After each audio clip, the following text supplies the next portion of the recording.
Hello and welcome. My name is Peace Mitchell and I'm co-founder of Women Changing the World Press.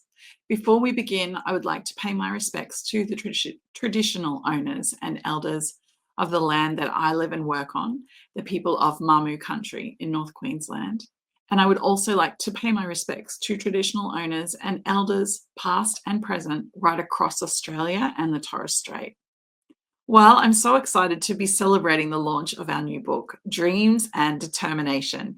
And to help me celebrate, I'm very excited to have one of my fabulous co-authors joining me, Asha. Please join me on stage, Asha.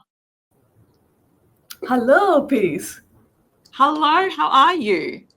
I am really good. I'm really honored to be there today with you and talking about being a co-author for Dreams and Determination.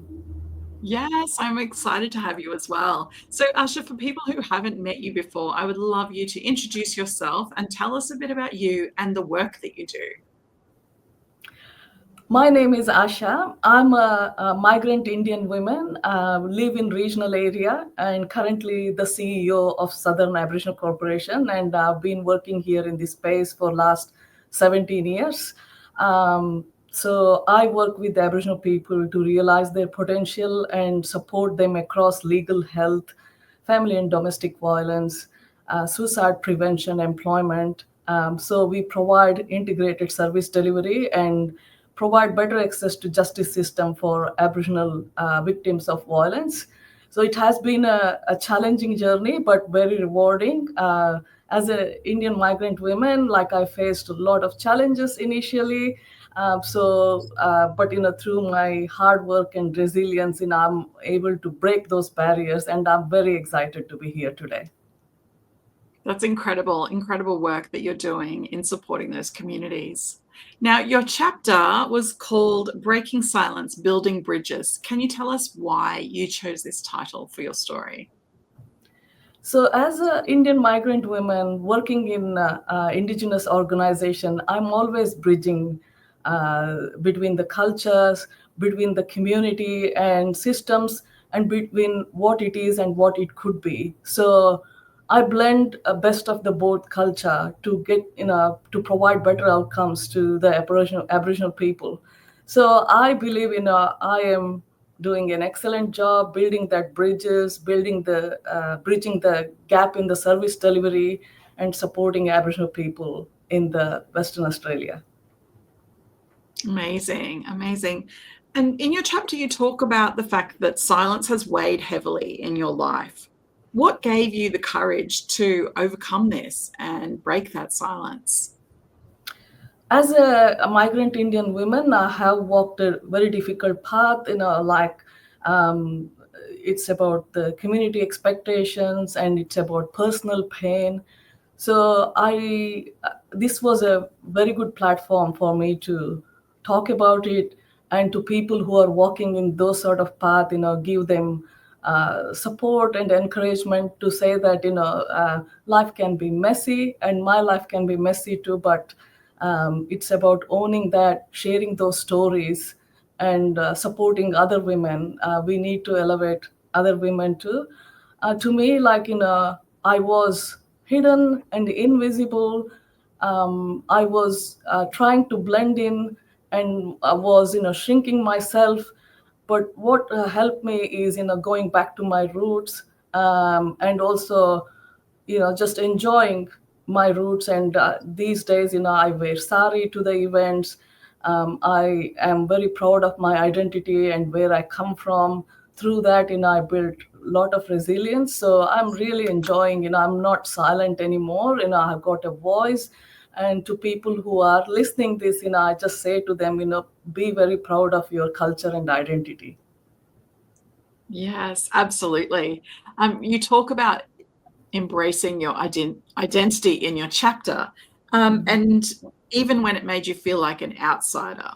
And you've said that, yeah, this was really powerful for you.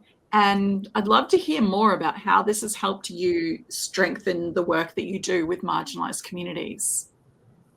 Well, this book was a platform for me to reclaim my identity, and to showcase what dreams and determination means.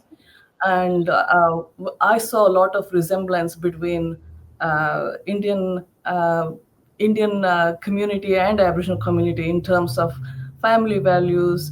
And then when it comes to loss and grief, we got that similarity.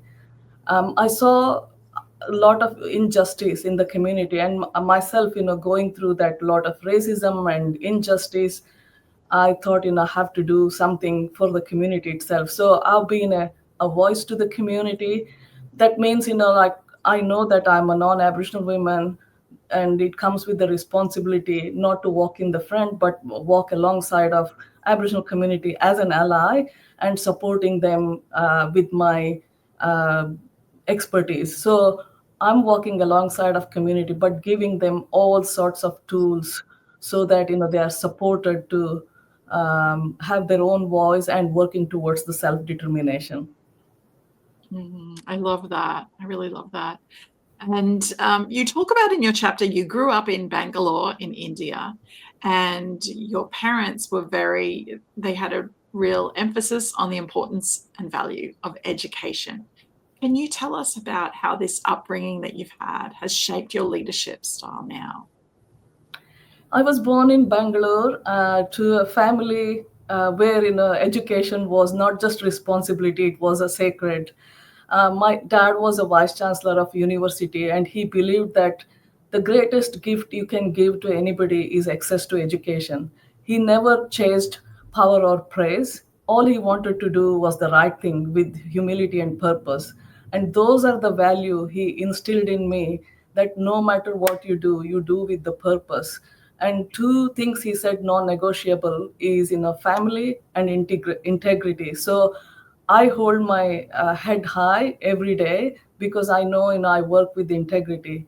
When I took the leadership of the organization, this organization was in crisis. I had to do a lot of work to bring integrity into the system. So I every day remember about my dad. Anything that I do with purpose and humility and integrity is at the core of everything that I do. So my dad is my inspiration, and I continue to uphold his values. I love that so much. You also talk about the fact that purpose is your compass and your purpose guides every decision that you make.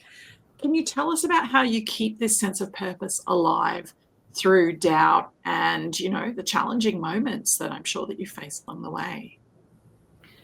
To me, growing up, I saw a lot of inequality and disparity. So from very young age, I was very passionate about social justice. Coming to this country and working in Aboriginal space, I could see a lot of injustice. So that was my purpose, to work hard, fight for Aboriginal people, and then provide that healing for them. So I continue to do that. That's my purpose. I'll continue to support marginalized community. And coming to Australia, as a minority and seeing and facing a lot of challenges myself, I am continue to do that. I have to support this marginalized community, whether it is Aboriginal community, non-Aboriginal community, or called community. I will uphold that value of purpose. Incredible, incredible. I love that so much. Your values are so strong. In your chapter, you also share advice. What advice would you have for others who might feel overlooked, undervalued, or feel like an outsider? What advice would you have for them to keep going? I just want to say that never shrink. People who are walking difficult path, like it won't be every day. You get your chance. Keep going. Don't burn bridges with anybody else, but stand up to your justice. Uh, Make space to be heard, seen. Create platform for yourself, even when it is not possible. There are ways to do that. Just go extra mile and keep working.